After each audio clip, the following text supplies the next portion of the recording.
I really got a kick out of this next clip. So Charlie Kirk is doing one of his TPUSA events. For those of you who don't know, Charlie Kirk runs this, what's supposed to be this like right-wing youth organization.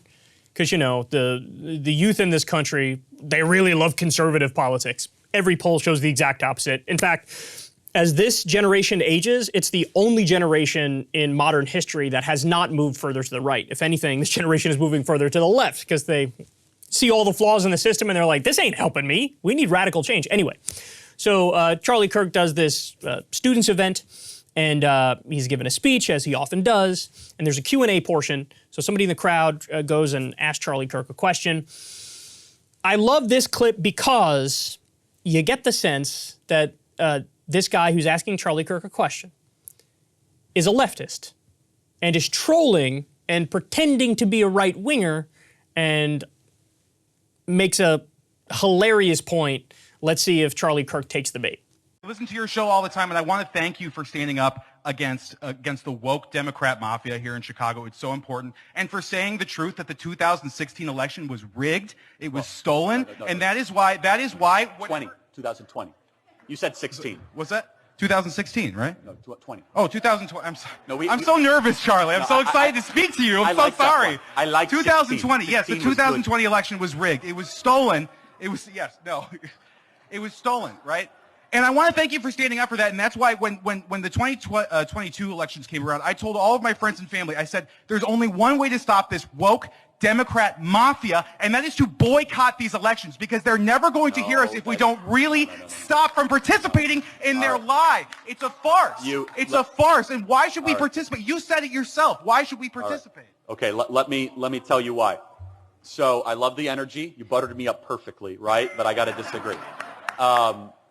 It is not rational to stop engaging in the civic process that decides who is in charge. Hold on. Even if it is, hold on, let's 1 second.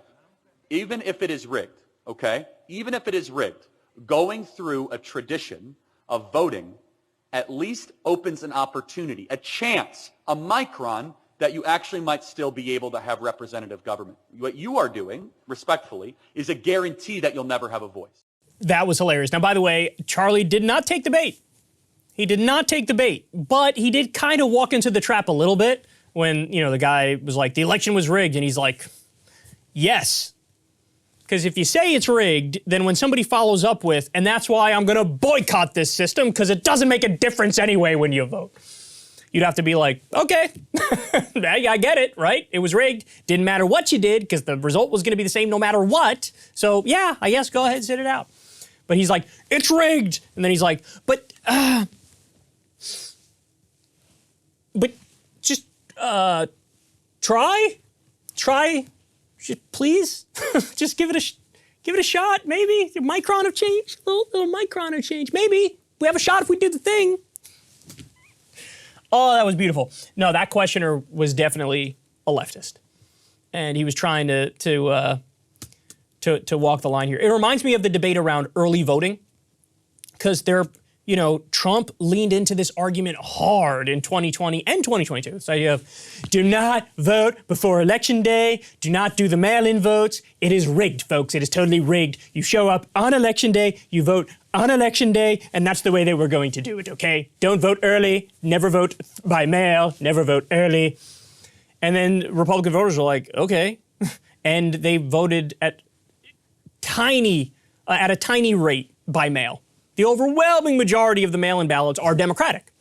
And so then, on election day, if some of them can't show up for whatever reason, well, you only have one day to vote, whereas others had, a month to vote or whatever it was, if they give themselves the option of voting by mail.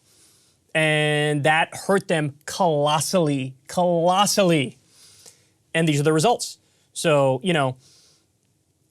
I think Trump may have learned, and he's not talking about don't vote by mail anymore, but there are other idiots in their movement that have not learned.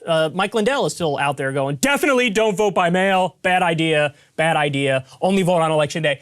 And they're just handing it over to their opposition. They just are. And there's another example. This guy, who's almost certainly a lefty, is like, yeah, the election was stolen, and that's why no right-winger should ever vote again. To stick it to the system, to stick it to the man. Give away any influence you have at all to really show them. And guess what? There's going to be some percentage that actually agrees with that. There's going to be some people who were, two-time Trump voters or whatever, who are just like, yeah, I'm done. He says it's rigged. I believe him. I'm not going to get involved again. It's not going to matter anyway. And that's self-disenfranchisement, as I call it. And by the way, there are versions of this on the left, right? People who are like, I will never vote ever for a Democrat, even if they agree with me 100%, because I'm going to stick it to the system. So if somebody agrees with you, I still will not vote for them, ever. I'm so pure, I don't engage at all. Yeah, you really are. That's very pure. That's very pure. You don't take yes for an answer? Ah, absolutely. Yeah, makes sense.